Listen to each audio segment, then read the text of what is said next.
l'Assemblée nationale, le nombre des députés.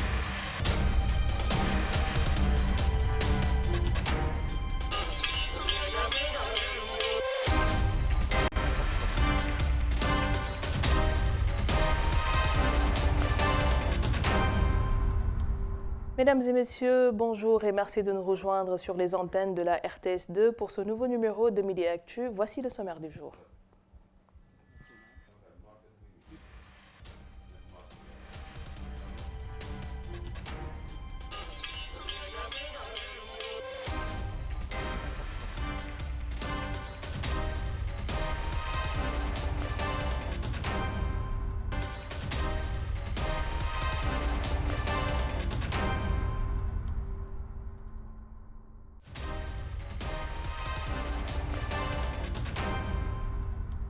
C'est avec une franche tristesse que s'est réveillé le peuple sénégalais aujourd'hui en apprenant le rappel à Dieu de M. Ahmed Bachir Kounta, un décès survenu à la suite d'un malaise. Ahmed Bachir Kounta, journaliste aguerri qui a longtemps été au service de la presse sénégalaise, donc grand journaliste à la RTS. Jusqu'à sa retraite, il est aussi connu dans le milieu religieux, politico-institutionnel. Et par ma voix donc, le directeur général de la RTS, M. Racine Talla, et l'ensemble du personnel présente ses condoléances à la famille et aux proches du défunt. Nous passons tout de suite, mesdames et messieurs, à l'actualité internationale. La Cour pénale internationale a acquitté ce mercredi Laurent Gbagbo et Charles Blé Goudé, poursuivis pour crime contre l'humanité, une décision à laquelle le procureur de la CPI a fait appel. Un appel finalement rejeté pour confirmer la libération sans condition des deux prévenus. Suivons cet élément de nos confrères de France 24. Libère. Alors ils devraient rendre leur décision plus tard dans l'après-midi. On ne sait pas à quel moment. On sait simplement que ce sera après 15 heures. Ce matin, le procureur a dit qu'il ne s'opposait pas finalement à une mise en libération, mais une libération conditionnelle. Ça veut dire que Charles Blé Goudé et Laurent Gbagbo ne pourraient pas s'éloigner, seraient cantonnés à un lieu de résidence ou à une ville de résidence. Un certain nombre de mesures qui permettraient, selon le procureur, de s'assurer qu'ils seront bien présents lors d'une seconde procédure, une procédure en appel, et donc de s'assurer qu'ils ne prennent pas la fuite. Et ce matin, par exemple, le procureur a rappelé que Charles Blé Goudé, lorsqu'il avait quitté la Côte d'Ivoire et qu'il était en exil avant d'être transféré à la Cour pénale internationale, disposait par exemple de plusieurs faux passeports. Donc le procureur a essayé d'apporter beaucoup d'arguments, plusieurs arguments pour essayer de convaincre les juges qu'ils ne peuvent pas être simplement libérés, qu'il y aurait un risque si la Cour ne posait pas de conditions, un risque qu'ils prennent la fuite et que le verdict ou la décision finale d'appel ne soit jamais prononcée. Le procureur a aussi évoqué la possibilité d'un nouveau procès. Et c'est ce qui arrive parfois. Une chambre d'appel peut décider de renvoyer l'affaire pour un nouveau procès. Donc voilà, c'est un argument qu'a évoqué le procureur ce matin.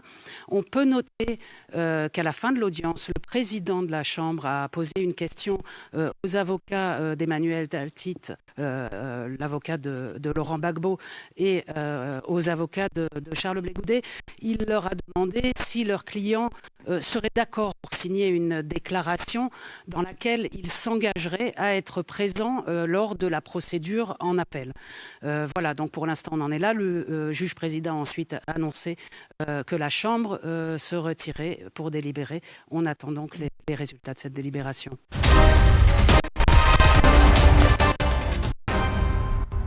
Kenya, une attaque meurtrière a causé la mort de 21 personnes. L'attentat s'est produit à Nairobi devant un complexe hôtelier. Plus de 700 civils ont donc été évacués. Un élément de nos confrères de BFM TV.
Toujours hors de chez nous, les députés britanniques ont massivement rejeté l'accord proposé par la Première ministre sur le Brexit 10 semaines avant la date limite fixée pour le départ du Royaume-Uni de l'Union européenne. Un élément de nos confrères du Monde.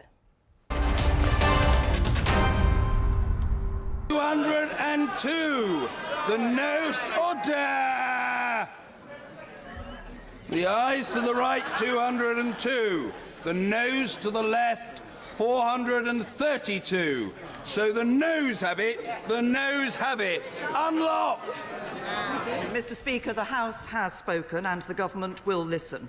It is clear that the House does not support this deal, but tonight's vote tells us nothing about what it does support. Nothing about how or even if it intends to honour the decision the British people took in a referendum Parliament decided to hold. And people, particularly EU citizens who've made their home here, and UK citizens living in the EU, deserve clarity on these questions as soon as possible. The result of tonight's vote is the greatest defeat for a government since the 1920s in this House. This is a catastrophic defeat for this government. After 2 years of failed negotiations, the House of Commons has delivered its verdict on her Brexit deal, and that verdict is absolutely decisive.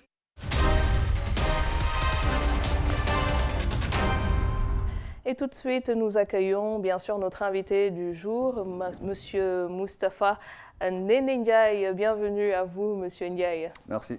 Alors, vous êtes l'initiateur du Salon international du livre de Thiès. Donc, nous allons ensemble parler culture, n'est-ce pas? Tout à fait. Et pour parler culture, nous démarrons par le FESPACO. Bien sûr, une vingtaine de films sont en compétition pour l'étalon d'or de Yenenga. On prépare bien sûr la 26e édition du FESPACO. Le comité d'organisation a justement fait face à la presse pour donner la liste des films qui sont retenus. Un élément de Maïmounassi. À l'affiche de la 26e édition du FESPACO, 23 longs métrages sont prévus, tous venant de 16 pays africains en compétition pour la récompense suprême, le Yenenga.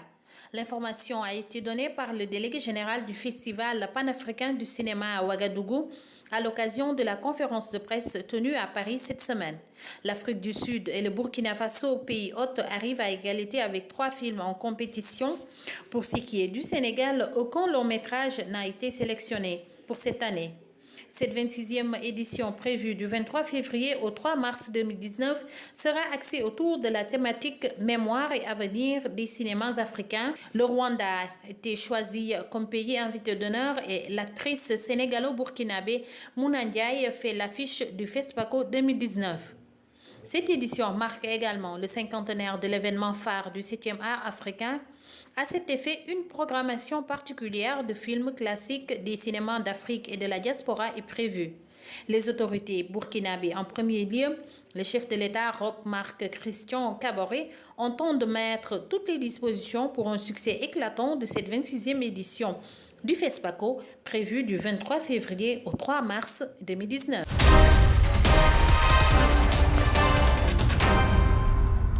Alors, Monsieur Moustapha Ndéné Ndiaye, on prépare bien sûr le FESPACO. Pour le Sénégal, pas de long métrage retenu, dommage pour nous. Peut-être avec un sentiment mitigé, parce que le Sénégal était récompensé déjà. Tout à fait. Avec Alain Gomis, je crois que c'est une raison peut-être pour édulcorer un peu cet échec d'aujourd'hui. Mais peu importe, je crois que l'Afrique bouge.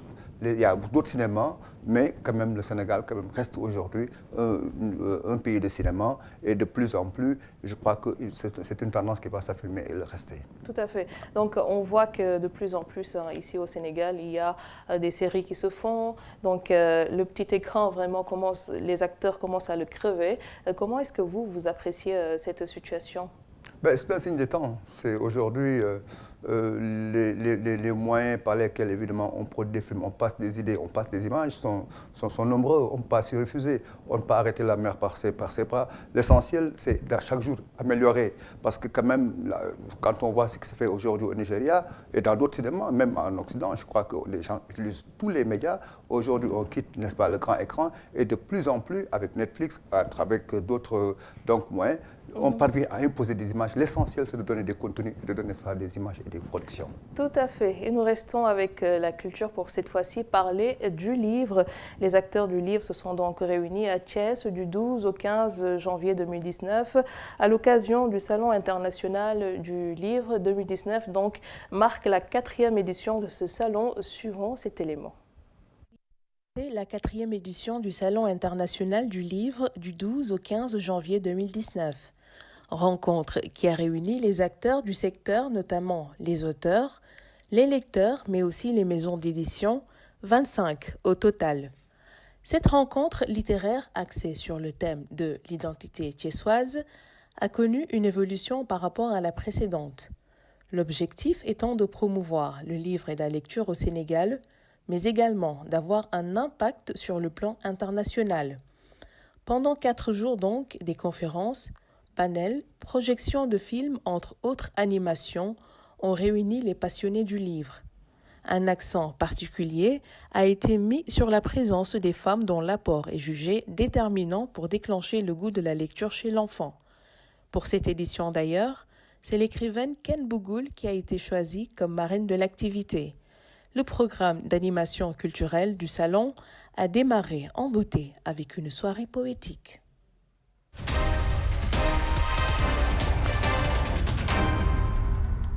Juste rappeler bien sûr aux téléspectateurs qui peuvent désormais nous suivre sur le Bouquet Canal, la chaîne 215 et toujours encore sur le canal 5 de la TNT.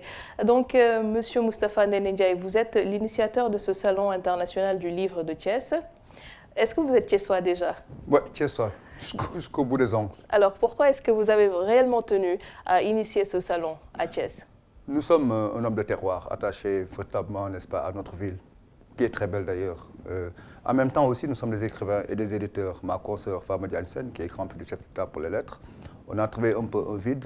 Je crois qu'il y avait une offre à faire et nous avons rencontré les acteurs, notamment les intervenants comme le ministère de la Culture. Nous avons vu aussi l'association des éditeurs. Donc, on s'est rendu compte qu'à Thiès, il y avait un vide à combler. Et quand on a fait notre offre en 2011, évidemment, ça a rencontré vraiment le désir des uns et des autres, ce qui fait qu'aujourd'hui, on en est à la 4e édition. Et c'est déjà, je crois, un succès, parce qu'avec un nombre record de 25 éditeurs, avec 20 écrivains invités, et ce salon a la particularité d'avoir fait même des activités de nuit. Rendez-vous compte, faire des comptes en pleine place de France à minuit, mais il fallait le faire. Donc vous avez fait revivre le livre à Thiès? Je pense. D'accord, d'accord. Et quel a été le thème retenu pour cette année? Cette année, on a essayé de réfléchir sur un thème qui semblait évident et peut-être sur lequel on aurait pu plancher depuis l'identité thiessoise. Évidemment, le thiessois, il est peut-être typé, vu d'un certain point de vue,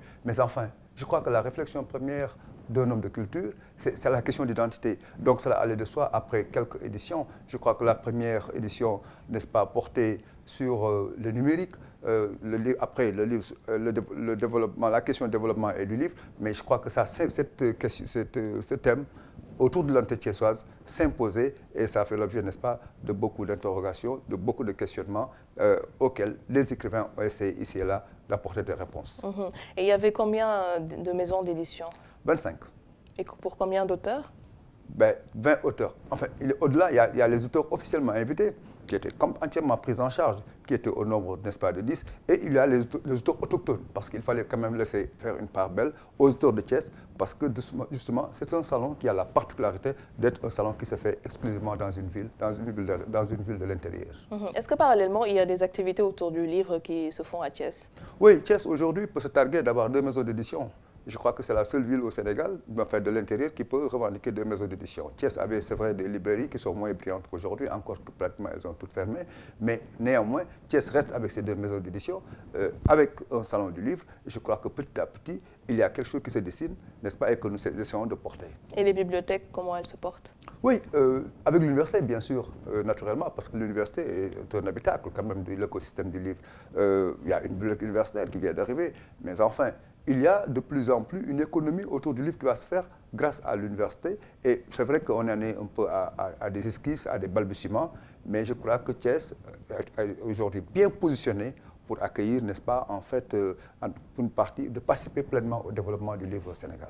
Parce que j'ai remarqué justement qu'il y a pas mal d'activités qui se font de plus en plus au Sénégal autour du livre. Il y a déjà la FILDAC qui se passe donc chaque 2 ans.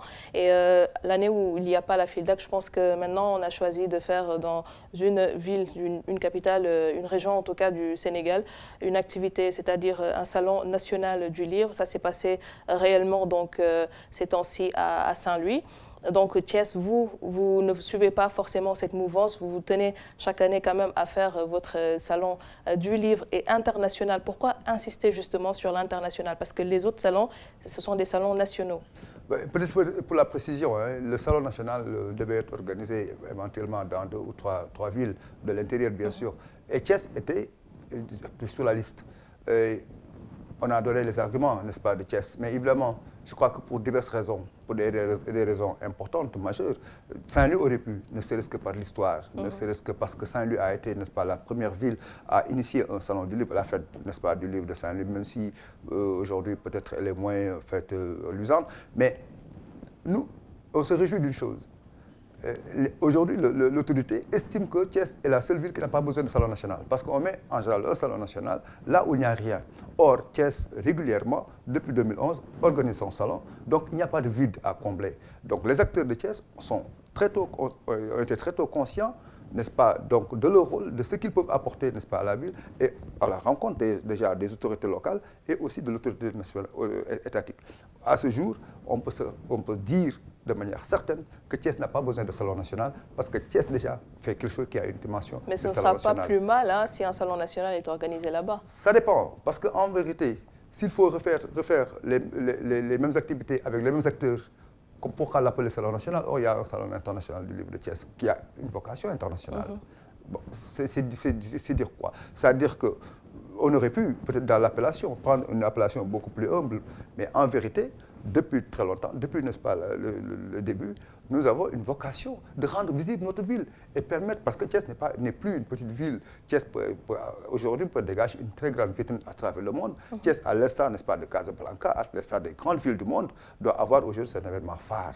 Et il y a les moyens, et de plus en plus, je crois, après cette édition qui a été un succès, un franc succès, ça je le dis, ce n'est pas parce que c'est nous qui l'organisons, nous avons des ouvertures, de grandes ouvertures, qui nous permettront, n'est-ce pas, de matérialiser complètement la dimension internationale de ce salon. D'accord. Dans la mesure où c'est un salon international, est-ce qu'il y a des invités des pays hôtes? Oui, parce que de toute façon, Thiès est déjà un jumelage avec certaines villes, comme Cergy, comme Caen. Il se trouvait que cette année, il y avait en fait un problème de délai, un problème, n'est-ce pas, de temps, qui ne permettait pas d'inviter complètement donc les villes jumelées à Thiès. Mais l'ambassadeur de France, nous allons le relever, nous a fait le plaisir. Il a voulu être parmi nous, sauf qu'il a eu un empêchement à dernière minute, mais il s'est fait représenter. Nous le remercions, n'est-ce pas, pour cela.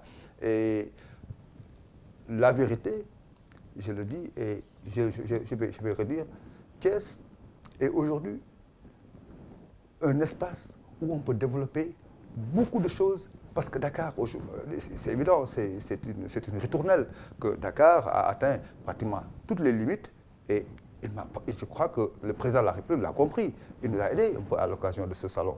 Et je crois qu'il faut être conscient du développement des terroirs. Encore faudrait-il que les acteurs à la base, n'est-ce pas, prennent en charge leurs propres problèmes et ils rencontreront, n'est-ce pas, des gens qui sont toujours prêts à leur apporter à la fois sur le plan intellectuel et aussi sur le plan des moyens financiers. Ce que nous avons eu à l'occasion de cette 4e édition du SILT.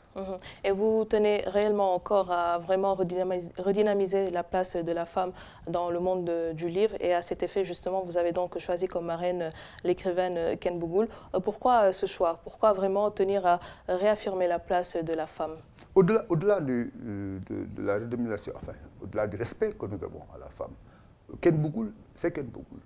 Je l'ai dit dans mon discours de bienvenue, que Ken Bougoul, c'est le salon du livre de Thiès qui a gagné à faire de Ken Bougoul sa marraine. Parce que Ken Bougoul a un rayonnement déjà international. Ken Bougoul a, c'est vrai, certes des états thiessoises, mais Ken Bougoul a une œuvre puissante, n'est-ce pas, qui retentit et qui jaillit à travers, n'est-ce pas, le monde entier.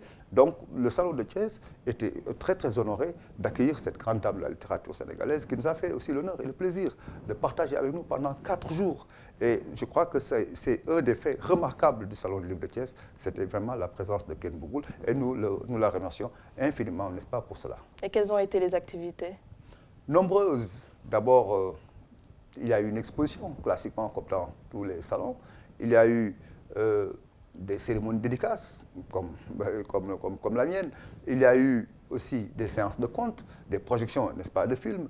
Il y a eu aussi une soirée même poétique avec les plus grands. Je crois que du salon de Thiès, peut-être serait bon de faire sortir quelques noms. Babacar Maïdak pour les conteurs. Exactement. Il y a eu Mamadou Mbaye, le poète succulent de l'amour, comme on dit.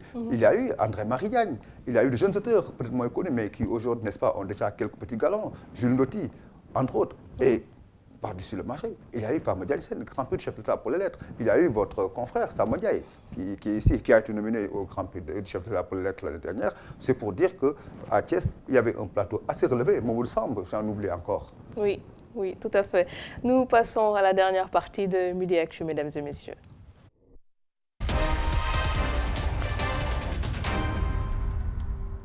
Dans votre rubrique entrepreneuriat, aujourd'hui, nous nous intéressons aux nouvelles technologies, mais aussi aux niches pour entreprendre. Suivons cet extrait. Les secteurs, mais ils sont nombreux. Les secteurs nouveaux, des nouvelles techniques de l'information et de la communication. C'est une mine d'or aujourd'hui. Parce que c'est ça qui correspond finalement à votre génération. C'est des secteurs à entreprendre, à investir. L'agriculture, la terre ne ment pas. La terre ne ment pas parce qu'il faut lui consacrer du temps. Il faut être dessus, la terre.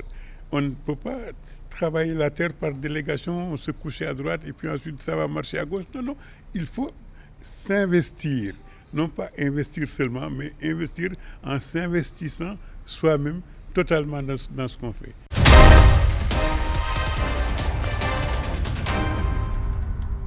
Alors, nous venons de voir donc que les technologies, en tout cas de l'information et de la communication, permettent de mieux entreprendre. Est-ce que vous, avec le salon, puisque c'est un salon quand même international, vous faites un peu la promotion sur les réseaux sociaux, sur Internet de manière générale? Ah oui, non, c'est l'incontournable. C'est l'incontournable. De toute façon, moi je l'ai dit tantôt, d'ailleurs, je ne sais pas, quand on parle de nouvelles technologies, est-ce que c'est les nouveaux, enfin, les nouveaux formats de livres? Ce n'est plus les nouvelles technologies, c'est carrément les technologies. Voilà. Mais est-ce que ça s'agit des réseaux sociaux ou des des instruments, enfin, les plateformes? Les nouvelles formes de livres, comme les e-books et autres. Le livre numérique, enfin, je crois que l'avant-dernier thème, enfin, lors de l'avant-dernier salon, le thème c'était le livre, en fait, les enjeux du numérique face au livre, qui a été introduit par Marc Ledoux des NENA.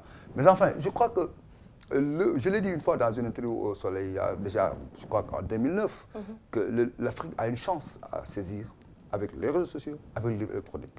Je crois que l'Afrique va faire l'économie, n'est-ce pas, des lourdeurs économiques pour faire un livre. Aujourd'hui, il y a des espaces de communication, il y a des outils de communication, c'est aux Africains de se l'approprier. C'est une bataille, rien n'est donné. Mais encore une fois, je crois que autant nous manquons de moyens, autant, n'est-ce pas, les réseaux sociaux, que ça, les technologies de l'information et de la communication, amène une certaine démocratie. C'est à nous aussi de faire l'effort d'exister en termes de contenu. Mais là, je crois que le jeu est ouvert, n'est-ce pas, pour tous. Tout à fait. Merci beaucoup, M. Ndiaye. Merci. Voilà, il était donc notre invité aujourd'hui dans Midi Actu, M. Moustapha Ndéné Ndiaye, initiateur du Salon international du livre de Thiès. Et je tiens également à remercier celui qui m'a habillé aujourd'hui. Il s'appelle Abdoulaye. Il est à la fabrique artisanale de Sandaga. Son numéro de téléphone 77 220 07 35. Et c'est la fin de Midi Actu pour ce jour, mesdames et messieurs. Rendez-vous lundi à partir de 12h sur les antennes de la RTS2, que je rappelle bien sûr, vous pouvez nous retrouver sur le bouquet canal, la chaîne 215, TNT, la chaîne 5, comme toujours. Merci de nous avoir suivis. Merci à l'équipe technique et on se quitte avec la météo du jour. Au revoir.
Nationale, le nombre des députés